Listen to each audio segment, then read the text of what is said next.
ایک دفعہ کا ذکر ہے کہ پہاڑوں کی گود میں بسی ریاست گلشن آباد کے لوگ ایک عجیب کہانی سناتے تھے۔ وہ کہتے تھے کہ جب بھی کوئی مسافر پہاڑی راستے سے گزرتا تو دور افق پر ایک گلابی رنگ کا محل نظر آتا، سورج کی روشنی میں جگمگاتا، بادلوں میں لپٹا، جیسے کوئی خواب ہو جو حقیقت بن گیا ہو۔ مگر جو بھی اس محل کے قریب جانے کی کوشش کرتا، راستہ بدل جاتا، جنگل گھنا ہو جاتا، ہوا الٹی چلنے لگتی اور مسافر کسی اور راستے پر نکل آتا، بھٹکا ہوا، تھکا ہوا مگر زندہ۔ گاؤں کے بوڑھے کہتے تھے، اس محل میں ایک شہزادی رہتی ہے، وہ بہت پیاری ہے مگر وہ کبھی باہر نہیں آتی اور محل خود اپنے آپ کو اجنبیوں سے بچاتا ہے۔ کوئی نہیں جانتا تھا کہ یہ سچ ہے یا محض ایک افسانہ، مگر زینب جاننا چاہتی تھی۔ ایک گلابی محل، ایک پراسرار شہزادی اور ایک ہمت والی لڑکی، یہ کہانی آپ کو آخر تک روکے رکھے گی۔ پڑھتے رہیں۔ زینب گلشن آباد کے سب سے غریب محلے کی لڑکی تھی۔ اس کی ابو استاد جمیل گاؤں کے اسکول میں پڑھاتے تھے اور امی بی بی صفیہ گھر میں کپڑے سیتی تھیں۔ گھر میں پیسے کم تھے مگر کتابیں بہت تھیں۔ زینب کو کہانیوں کا شوق تھا۔ جب بھی وہ پڑھتی، اس کی آنکھوں میں وہ دنیا جی اٹھتی جو صفوں پر لکھی ہوتی۔ اسکول میں اس کی استانی مسز نرگس اکثر کہتی تھیں، زینب تم ایک دن کچھ ایسا ڈھونڈ لوگی جو باقی سب نہیں ڈھونڈ سکتے، کیونکہ تم سوال پوچھنا جانتی ہو۔ اور زینب کی ذہن میں ہمیشہ ایک ہی سوال گھومتا رہتا تھا، وہ گلابی محل کیا ہے اور اس میں کون رہتا ہے؟ ایک دن موسم بہار میں جب پہاڑوں پر پھول کھل رہے تھے اور ہوا میں خنکی تھی، زینب نے فیصلہ کیا کہ آج وہ جائے گی۔ اس نے اپنے پرانی تھیلی میں روٹی، پانی کی بوتل اور اپنی پسندیدہ کتاب رکھی۔ امی کو بتایا کہ وہ پہاڑی پر جا رہی ہے۔ امی نے پیچھے سے آواز دی، زینب سورج ڈھلنے سے پہلے واپس آ جانا۔ جی امی، زینب نے ہاتھ ہلایا اور چل دی۔ راستہ پہلے آسان تھا، پھولوں والی پگڈنڈی، چھوٹے چھوٹے پتھر، پرندوں کی آوازیں، مگر جیسی جیسی وہ اوپر چڑھتی گئی، درخت گھنی ہوتی گئی، ہوا رک گئی، پرندے خاموش ہو گئے۔ زینب رکی۔ سامنے ایک موٹی درخت کے تنے پر ایک تیر گڑا ہوا تھا اور اس پر کپڑے کا ایک ٹکڑا باندھا ہوا تھا جس پر لکھا تھا، آگے مت جاؤ۔ زینب نے وہ کپڑا چھوا، پرانا تھا مگر لکھائی صاف تھی۔ اس نے آگے قدم رکھا۔ اچانک ہوا چلی، تیز، بھنجتی ہوئی، اور زینب کی بال بکھر گئے، مگر وہ نہیں رکی۔ پھر کچھ عجیب ہوا۔ جنگل کے درختوں کے پیچھے سے دھیرے دھیرے گلابی روشنی نمودار ہوئی۔ زینب نے قدم بڑھائے اور درختوں کے جھنڈ سے نکل کر جب اس نے سامنے دیکھا تو اس کی سانس رک گئی۔ وہ محل، وہ گلابی محل اس کے سامنے تھا، گلابی پتھروں سے بنا، سفید نقش و نگار سے سجا، چاروں طرف گلابی گلابوں کی باغ، فوارے جن کا پانی چاندی کی طرح چمک رہا تھا، اور سب سے اوپر ایک گنبد پر سونے کا ستارہ سورج کی روشنی میں دمک رہا تھا۔ زینب کی آنکھیں پھٹی رہ گئیں۔ یہ تو سچ میں ہے، اس نے سرگوشی میں کہا۔ محل کا بڑا دروازہ بند تھا، مگر اس کے ساتھ ایک چھوٹا سا دروازہ تھا جو آدھا کھلا ہوا تھا۔ زینب نے اندر جھانکا۔ باغ تھا، خوبصورت مہکتا ہوا باغ، اور باغ کے بیچ میں ایک لڑکی بیٹھی تھی، گلابی لباس میں، بال لمبے اور کھلے، سامنے ایک کتاب کھلی ہوئی، مگر وہ کتاب نہیں پڑھ رہی تھی، وہ آسمان کو دیکھ رہی تھی، جیسے کسی کا انتظار کر رہی ہو۔ زینب نے آہستہ سے دروازہ کھولا اور قدم اندر رکھا۔ لڑکی نے فوری طور پر پلٹ کر دیکھا۔ اس کی آنکھوں میں پہلی خوف آیا، پھر حیرت، پھر ایک عجیب سی خوشی۔ تم اندر کیسے آ گئیں؟ اس نے کہا۔ محل نے تمہیں روکا نہیں؟ زینب نے کندھے اچکائے۔ ہوا چلی مگر میں رکی نہیں۔ لڑکی ایک لمحے کے لیے خاموش رہی، پھر اس کے ہونٹوں پر ایک مسکراہٹ آئی، ایسی مسکراہٹ جو شاید مدت بعد آئی تھی۔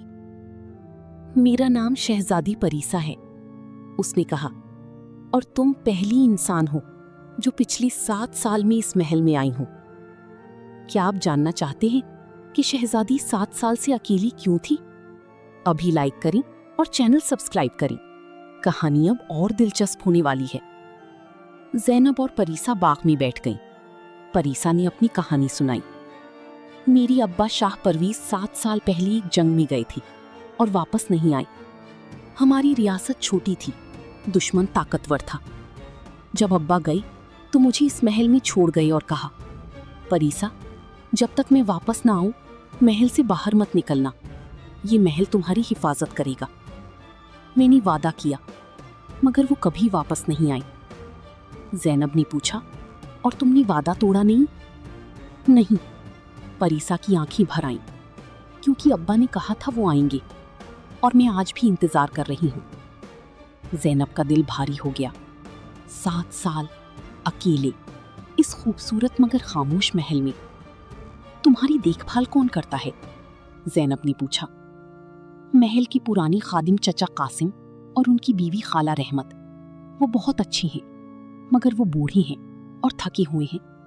और मैं, परीसा ने आसमान की तरफ देखा, मैं बहुत अकेली हूं। ज़ैनब उस दिन वापस गई, मगर अगले दिन फिर आई, और उसके अगले दिन भी। दोनों लड़कियों में दोस्ती हो गई, ऐसी दोस्ती जो कहानियों में होती है मगर जिंदगी में बहुत कम मिलती है। ज़ैनब बाहर की दुनिया की कहानियां लाती, बाजार की रौनक, स्कूल के किस्से, अम्मी के हाथ का खाना, और परीसा उसी महल की पुरानी किताब खाने की किताबें पढ़ाती, पुरानी ज़बानी, सितारों का इल्म, और वो राज जो सिर्फ पुराने शाही खानदानों को पता होती हैं। चचा कासिम पहली पहल शख्सी ज़ैनब को देखती रही, मगर जब उन्होंने देखा कि शहजादी परीसा के चेहरे पर पहली बार सच्ची मुस्कुराहट आई है, तो उन्होंने खाला रहमत से कहा, ये लड़की नेमत है। एक दिन ज़ैनब कुतुब खाने में बैठी पढ़ रही थी कि उसकी नज़र एक पुरानी दस्तावेज पर पड़ी, शाह परवेज के हाथ की लिखी हुई। उसने पढ़ा और फिर उसने दोबारा पढ़ा। आंखें चौड़ी हो गईं। वो दस्तावेज उठाकर भागती हुई परीसा के पास आई। परीसा, ये पढ़ो। परीसा ने कागज लिया और पढ़ने लगी। जैसे जैसे पढ़ती गई उसका रंग बदलता गया। दस्तावेज में लिखा था, अगर मैं वापस ना आ सकूं तो मेरी बेटी परीसा को मालूम होना चाहिए। महल के मशरकी बाग में पुराने चिनार के दरख्त के नीचे एक संदूक है। उसमें वो खत है जो मैंने उसके लिए लिखा है, और वो नक्शा जो उसे बताएगा कि उसके असली रिश्तेदार कहाँ हैं, वो लोग जो उसका इंतजार कर रहे हैं। परीसा के हाथ कांप रही थी। मशरकी बाग, उसने सरगोशी में कहा। चलो। ज़ैनब ने उसका हाथ थामा। चचा कासिम को साथ लेकर तीनों मशरकी बाग गए। पुराना चिनार वहां अभी भी खड़ा था, बूढ़ा मगर मजबूत। उसकी जड़ों के पास जमीन खोदी तो एक पुराना लकड़ी का संदूक निकला। परीसा ने कांपते हाथों से संदूक खोला। अंदर एक पीला पड़ा हुआ खत था, शाह परवेज के हाथ का लिखा हुआ, और एक नक्शा। परीसा ने खत पढ़ा। चचा कासिम और खाला रहमत की आंखें भीग गईं। ज़ैनब ने परीसा का हाथ थामे रखा। शाह परवेज ने लिखा था, मेरी प्यारी परीसा, अगर तुम ये खत पढ़ रही हो तो मैं जानता हूँ कि मैं वापस नहीं आ सका, मगर ये जानो कि तुम अकेली नहीं हो। तुम्हारी दादी, मेरी माँ, रियासत कोहिनूर में रहती हैं। उन्हें तुम्हारा पता नहीं था क्योंकि जंग ने रास्ते बंद कर दिए थे। नक्शे के मुताबिक जाओ, उन्हें ढूंढो। तुम मेरी सबसे कीमती अमानत हो। परीसा की हिचकियां बंद गईं। ज़ैनब ने उसे गले लगा लिया और कहा, रो लो परीसा, मगर फिर उठना है। अगले हफ्ते ज़ैनब ने अपने अब्बू उस्ताद जमील को सब कुछ बताया। उस्ताद जमील एक नेक और समझदार आदमी थे। उन्होंने कहा, बेटा, अगर किसी मजलूम की मदद करनी हो तो देर नहीं करनी चाहिए। उन्होंने रियासती कोहिनूर का सफर किया, परीसा की दादी मलिका खुर्शीद को तलाश किया और उन्हें सब बताया। मलिका खुर्शीद की आंखों में आंसू आ गए जब उन्होंने परीसा का नाम सुना। मेरी पोती जिंदा है, मैं 7 साल से उसे ढूंढ रही थी। जब मलिका खुर्शीद गुलाबी महल पहुंची और परीसा ने उन्हें देखा तो वो दौड़ती हुई उनके पास गई। 2 रूहें जो बरसों से बिछड़ी थीं आज मिल रही थीं।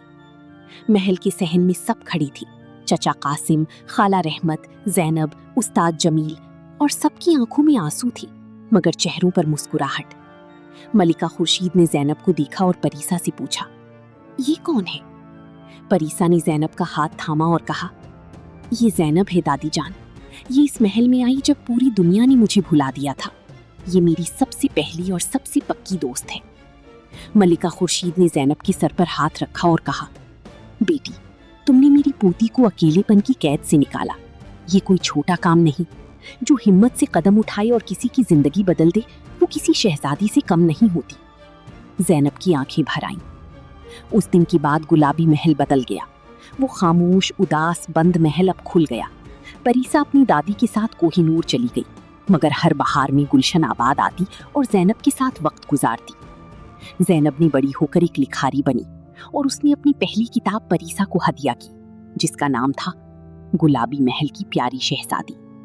और उस किताब का पहला जुमला था, कभी कभी सबसे बड़ी हिम्मत ये होती है कि किसी बंद दरवाजे की तरफ कदम बढ़ाओ, न इसलिए कि तुम्हें मालूम हो अंदर क्या है, बल्कि इसलिए कि तुम्हारा दिल कहता हो कि अंदर कोई है जिसे तुम्हारी जरूरत है। ये कहानी हमें बताती है कि इस दुनिया में बहुत सी परीसाएं हैं, खूबसूरत, ज़हीन, काबिल, मगर किसी न किसी वजह से अपने गुलाबी महल में बंद हैं।